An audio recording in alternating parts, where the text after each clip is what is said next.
Over 300 million years ago, before the age of giant dinosaurs, Earth was covered with giant insects. Imagine a world where dragonflies are the size of crows and millipedes are as long as cars. Welcome to the Carboniferous period. Why were insects so enormous during this time? What did oxygen have to do with it? And why did these insects go extinct? This is What If, and here's what the Earth looked like in the age of giant insects.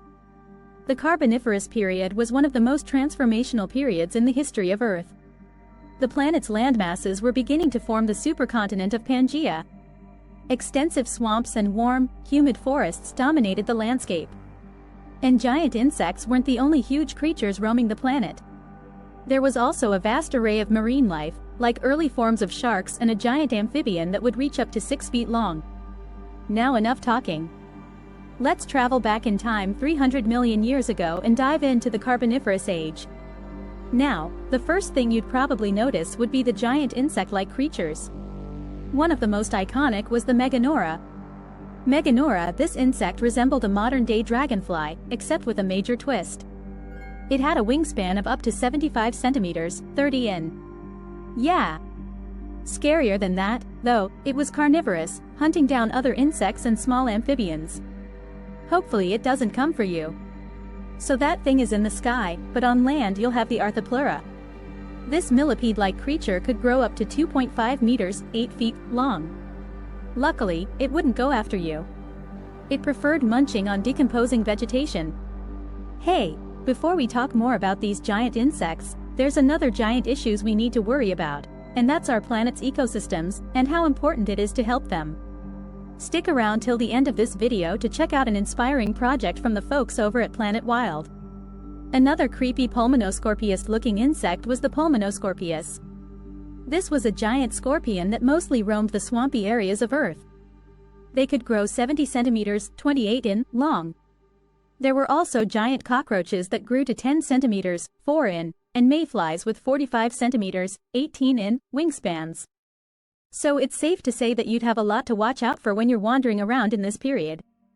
But the question is, how did these insects get so big anyway? Well, you may have noticed, as you've been hanging around in the Carboniferous age, you feel a lot more energetic and alert. Maybe you've had an easier time running around. This has to do with the oxygen levels in your current world. Research has estimated that the atmospheric oxygen levels were as high as 35% during this period. Compare that to the 21% we breathe today. Oxygen was one of the key factors in the gigantism found in insects at the time.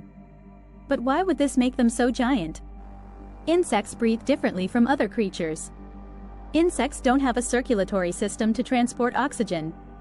Instead, it gets delivered directly to their tissues through a network of tiny tubes called the trachea. And the more oxygen in the atmosphere, the bigger these insects are. But there might be more reasons why the insects grew to this size. Another theory suggests that the insects were forced to grow so large due to oxygen toxicity. Yeah. As amazing as oxygen is, you can have too much of a good thing. Too much oxygen in your body can create what's known as free radicals. These are unstable molecules that can damage your cells and even damage your DNA. Oxygen toxicity. In the case of our insects, they were forced to grow this big.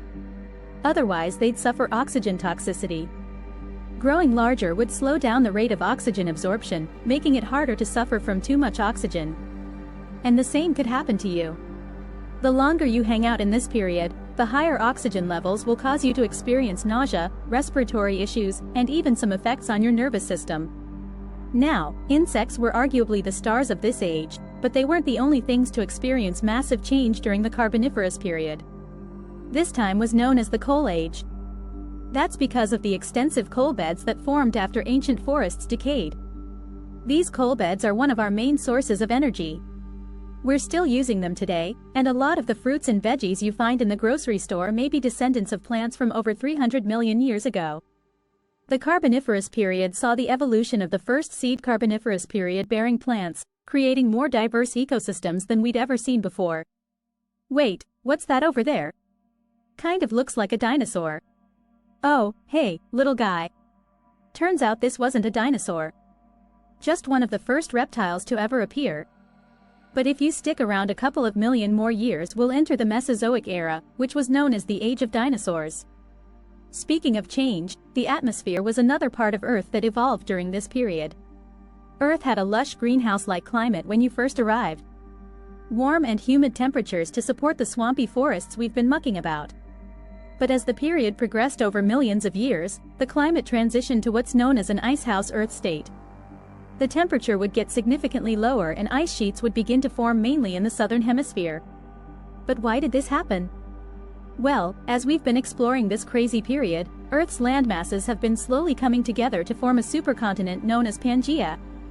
And when landmasses this big start to move, it can seriously affect ocean currents, wind patterns, and global climate. Now the rainforests have collapsed, which has led to a decline in the fauna and vegetation that were previously booming.